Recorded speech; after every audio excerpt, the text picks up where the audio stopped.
یہ جو جوانی کا حصہ ہوتا ہے یہ زرخیز حصہ ہوتا ہے، زرخیز وقت ہوتا ہے، اور اس خاص حصے پر شریعت نے حکم زیادہ لاگو فرمائے۔ جب تک بچہ نابالغ ہے، چھوٹا ہے، اس پر شریعت کا حکم ہی نہیں آتا، تب تک اس پر شریعت اسلامیہ پابندی نہیں لگاتی، اس پر نہ نماز فرض کرتی ہے، نہ روزہ فرض کرتی ہے، نہ دیگر چیزیں اس پر فرض ہوتی ہیں۔ لیکن جب وہ بالغ ہوتا ہے، سمجھدار ہوتا ہے، پھر اس پر شریعت اسلامیہ مکمل دین کا نفاذ کرتی ہے، سارا دین اس پر لاگو ہو جاتا ہے۔ ضروری ہوتا ہے کہ وہ سارے دین پر عمل کرے، اور صرف عمل کرنا ہی ضروری نہیں ہوتا، جوان کے لیے دین کے احکامات سیکھنا بھی ضروری ہو جاتا ہے۔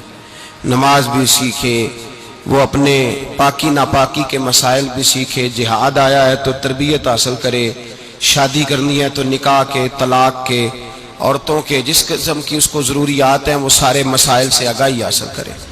تو جوان پر شریعت کے احکامات ہیں۔ نابالغ تھا تو ویسے اس پر ابھی حکم نہیں تھا، جب زیادہ بوڑھا ہو جاتا ہے اس کو شیخ فانی کہتے ہیں فقہ کی زبان میں۔ جب زیادہ بوڑھا ہو جاتا ہے، ضعیف ہو جاتا ہے، تو اس کے لیے بہت ساری چیزیں ویسے معاف ہو جاتی ہیں۔ بہت زیادہ بوڑھے آدمی کے لیے جہاد کی معافی ہے۔ بہت ضعیف ہو گیا ہے تو اب اس کے لیے حکم ہے کہ روزہ نہ رکھے، کسی اور کو رکھوا دے۔ بہت زیادہ ضعیف ہو گیا تو جہاد کی اس کو رخصت ہے۔ بہت زیادہ کمزور ہے، بوڑھا ہو گیا، نحیف ہو گیا، تو اس کو حکم ہے کہ اگر حج فرض بھی ہے، پیسے ہیں بھی، جا نہیں سکتا تو نہ جائے، کسی اور کو بھیجے، حج بدل کرائے۔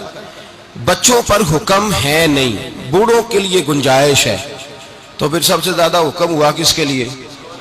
جی مست ہیں ہر کئی مست مئے ذوق تنے آسانی ہے، حیدری فقر نے دولت عثمانی، تم کو اسلاف سے کیا نسبت روحانی ہے۔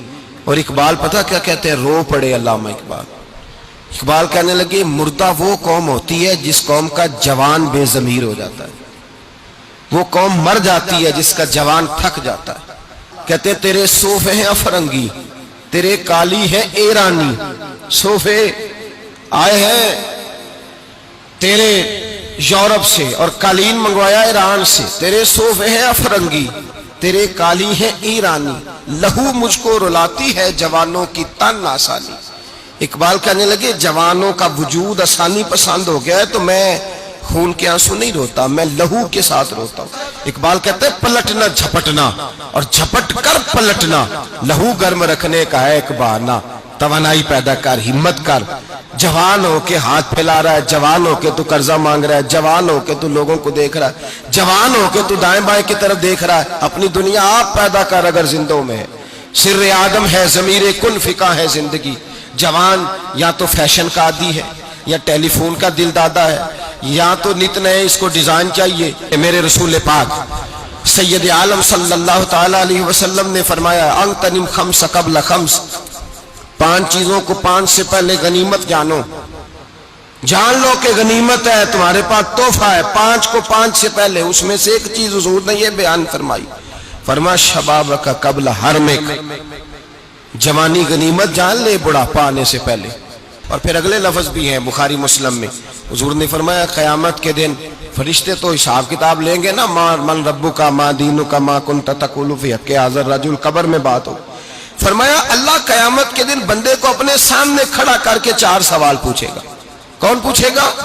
بولیے، سامنے کھڑا 4 سوال۔ ان میں سے پہلا سوال ہوگا عمر کہاں گزاری، اور دوسرا سوال ہوگا جوانی کہاں گزاری۔ میرے رسول پاک سید عالم صلی اللہ علیہ وسلم نے بوڑھوں کو نصیحت فرمائی جوانی کے بارے میں، بوڑھوں کو جوانی کے حق میں۔ بوڑھے بڑی برکت والے ہوتے ہیں، بوڑھوں کو اعزاز دیا ہے، اتنا اعزاز کسی نے نہیں دیا۔ میرے مصطفیٰ نے فرمایا جس نے سفید داڑھی والے بوڑھے کی عزت کی، سمجھے میں نے اپنے رب کی عزت کی ہے۔ اور البرکۃ مع اکابرکم، تمہاری برکت تمہارے بزرگوں کے ساتھ۔ بوڑھوں کو اعزاز دیا ہے، فضیلت دی ہے، عظمت دی، لیکن بزرگوں کو ایک نصیحت کی ہے کہ بچوں کے حق میں نرمی کریں۔ حضور نے فرمایا جب میں نے اعلان نبوت کیا تو عرب کے بوڑھوں نے مجھے جھٹلایا اور جوانوں نے میرا کلمہ پڑھ کے میری حمایت کی ہے۔ بوڑھوں نے مجھے جھٹلایا، سرداروں نے تو مانا ہی نہیں، سردار کہاں مانتے ہیں؟ وہ تھوڑی مانتے، توڑے ہوتے۔ چودھریوں نے تو مانا ہی نہیں، ابو جہل نے مانا نہیں، ابو لہب نے مانا نہیں، اخنس بن شریک نے کہاں مانا؟ ابو سفیان ایک سردار تھے وہاں جنہوں نے مانا، اور وہ بھی اینڈ پہ جا کے مانا۔ فرمایا جوان میرے ساتھ آئے، جوانوں نے میری حمایت کی۔ جوان ابو جہل جب میٹنگ بلایا کرتا تھا نا مکے کے لوگوں کی، تو وہ جو اس کے اندر رونا روتا تھا، وہ پتہ کیا روتا تھا؟ کہتا تھا اس کو روکو، ہمارے جوان اس کے پیچھے لگ گئے، ہمارے نوجوان اس کی بات سنتے، اسے منع کرو۔ کہا ایک دفعہ ابو جہل کو لوگوں نے کہ معاذ اللہ نبی پاک صلی اللہ علیہ وسلم کو اگر ہم کہہ دیں اور حضور سید عالم صلی اللہ علیہ وسلم کو کہیں کہ آپ تشریف لے جائیں مکے سے، تو کہنے لگا یہ جہاں بھی جائیں گے نوجوان ان کے پیچھے پیچھے جائیں گے۔ ان کی فکر جوانوں کو اپیل کرتی ہے، ان کی سوچ، ان کے نظریات جوانوں کے دل کو۔ دیکھیں نا حضرت عمر نے جب کلمہ پڑھا تو عمر 27 سال تھی، 27 سال۔ حضرت عبد الرحمن بن عوف کی عمر 25 سال تھی۔ حضرت سعد بن ابی وقاص جنہوں نے جھنڈے گاڑ دیے فتوحات اسلامیہ، ان کی عمر 17 سال سی، 17 سال کا نوجوان کلمہ پڑھ کے مسلمان ہوا۔ جوانی میں سارے لوگ آئے، جوانی میں، اور پھر نبی پاک نے ان جوانوں کو موقع دیے، کام کرنے کا موقع دیا رسول پاک نے۔ جوان حضرت معاذ بن جبل کہتے ہیں ابھی میرے بال بھی پورے داڑھی کے بھر کے نہیں آئی تھی کہ حضور نے مجھے یمن کا گورنر بنا دیا۔ حضرت علی شیر خدا 10 سال کی عمر میں کلمہ پڑھنے والے کہتے ہیں ابھی میری چھوٹی سی عمر تھی کہ حضور نے مجھے یمن کا قاضی بنا دیا۔ حضرت جناب سیدنا اسامہ بن زید 17 سال کے جوان تھے۔ حضور نے جب آخری لشکر اپنی حیات ظاہری کا آخری لشکر روانہ کیا ہے تو اس لشکر کا سپہ سالار حضور نے 17 سال کے نوجوان کو بنایا۔ فرمایا سعد بن ابی وقاص کا سپاہی ہوگا، خالد بن ولید اس کے سپاہی ہوں گے، علی جائیں گے تو سپاہی ہوں گے، عمر جائیں گے تو سپاہی ہوں گے، ابو بکر فاروق اعظم جائیں گے تو سپاہی ہوں گے، تو حضور اس کی رہنمائی کون کرے گا؟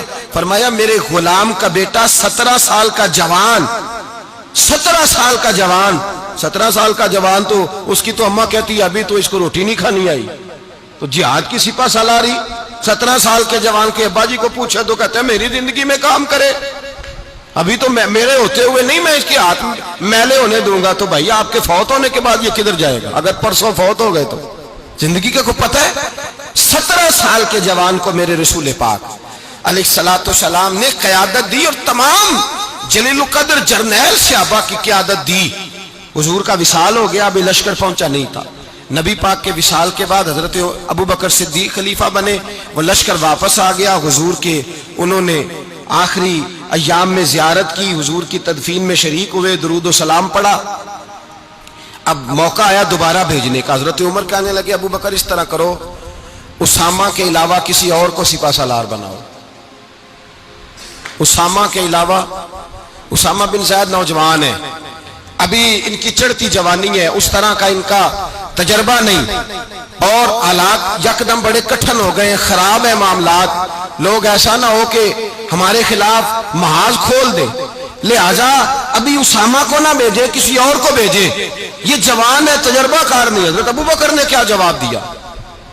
آپ نے فرمایا عمر تمہیں تمہاری مار ہوئے، جس کو نبی پاک نے سپہ سالار بنایا ہے میں اسے کیسے فارغ کر دوں؟ فرمایا سارے پیچھے رہیں گے، اور جس کو میرے نبی نے سرداری دی ہے وہی سپہ سالار بن کے جائے گا۔ 17 سال کا جوان اور بیٹے بھی غلام کی۔ حضرت اسامہ گھوڑے پہ تھے، جناب ابو بکر صدیق نے لگام پکڑی ہوئی تھی اور چھوڑنے جا رہے ہیں مدینے کی سرحد تک۔ حضرت اسامہ نیچے اتر آئے، کہنے لگے حضور آپ امیر المومنین ہیں، کیا کر رہے ہیں؟ فرمایا میں اسے عزت نہ دوں جسے آمنہ کے لال نے عزت عطا کی ہے، جس سے رسول پاک نے عزت دی ہے؟ جوانوں پر بوجھ ڈالنا، ان سے کام لینا، ان کو ہمت دلانا، ان کو آگے لے کر کے چلنا، ان کی تربیت کرنا۔ اور جوانوں یاد رکھو ذکر کا مزہ بھی جوانی میں، درود کا مزہ بھی، سلام کا مزہ بھی، اور اگر مجھ سے پوچھو تو مکے جانے کا مزہ بھی جوانی میں، مدینے جانے کا مزہ بھی جوانی میں۔ یہ جوانی کے جہاد کا مزہ بڑھاپے میں آ کے تو مشکلات ہوتی ہے، لوگ نماز اس وقت شروع کرتے ہیں جب کرسی پہ پر بیٹھنے کا موقع آ جاتا ہے۔ در جوانی توبہ کردن شیوائے پیغمبری، جوانی میں توبہ کر، یہ نبیوں پاک، نبیوں کا اللہ تجھے ان کی سیرت کا اللہ تجھے اجر عطا کرے گا، ان کی پیروی کا اللہ تجھے ثواب دے گا۔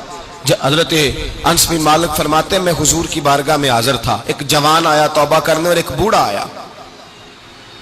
ایک جوان اور ایک بوڑھا.